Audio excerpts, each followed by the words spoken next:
Good morning, everybody, and welcome back to The Walk. Today is Thursday, January 2nd, 2025, and we are up to Ezekiel 29. Now, Ezekiel 29 had some very interesting notes in those study Bibles that I often reference.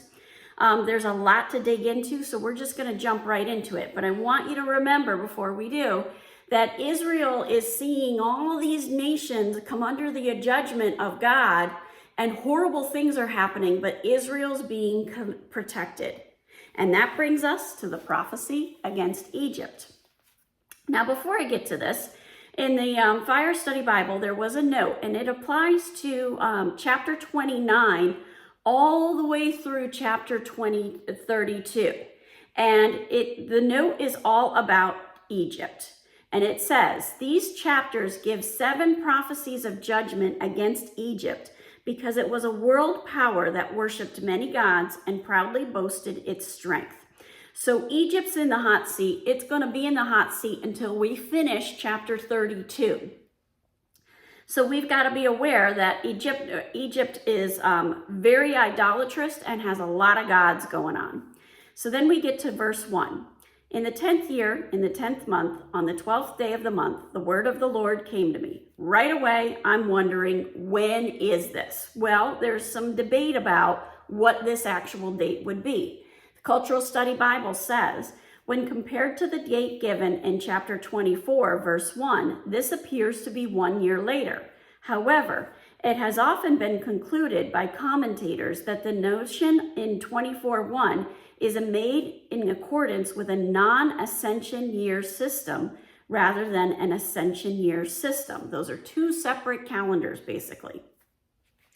If this is so, this prophecy occurs only 2 days after the siege of Jerusalem has begun.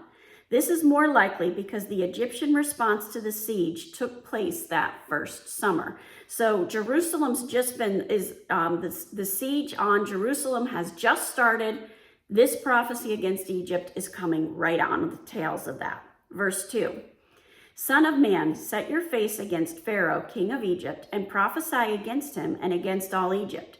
Speak and say, thus says the Lord God, behold, I am against you, Pharaoh, king of Egypt, the great dragon that lies in the midst of his streams, that says, my Nile is my own, I made it for myself.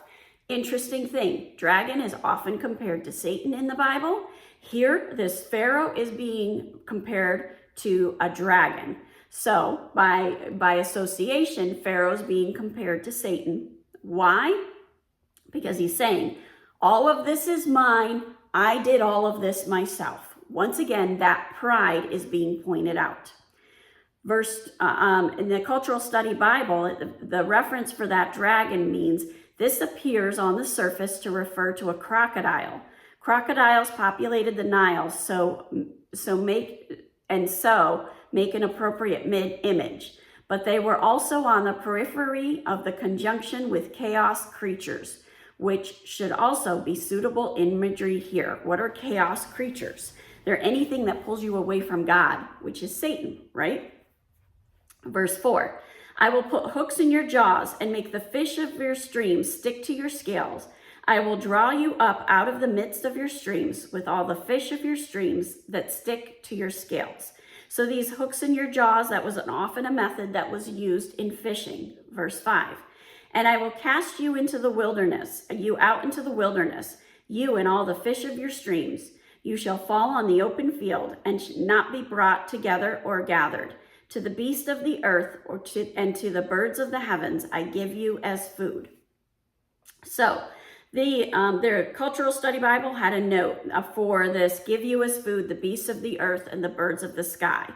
In this prophetic oracle, the scattered, exposed corpses suffer the ultimate disgrace. They are eaten by animals, a common threat in Near Eastern curses. That would have been like the utmost of disrespect, was to let someone's dead body be eaten by animals. The Assyrian, back to the Cultural Study Bible, the Assyrian king Esarhaddon tells of not properly burying his enemies, but instead allowing wild animals to devour them. Not to have a proper burial implied that the descendants could not perform the usual religious duties for their dead ancestors. The person left to die in disgrace became a roaming spirit, unable to find rest. When Ezekiel is announcing in this verse would have been frightening for his hearers. One of the fundamental duties of the descendants was to honor their ancestors. Then we get to verse 6. Then all the inhabitants of Egypt shall know that I am the Lord. To be able to take someone as powerful as Pharaoh and leave him in such disgrace that his dead body is being eaten by animals is very shocking. And it was the worst disgrace that they could possibly go through. So this pride is being very deeply punished. This pride is very toxic, and it's very important that we remember to give credit to God for the things that he has done in our lives. Have a wonderful day. God bless, and keep walking the walk.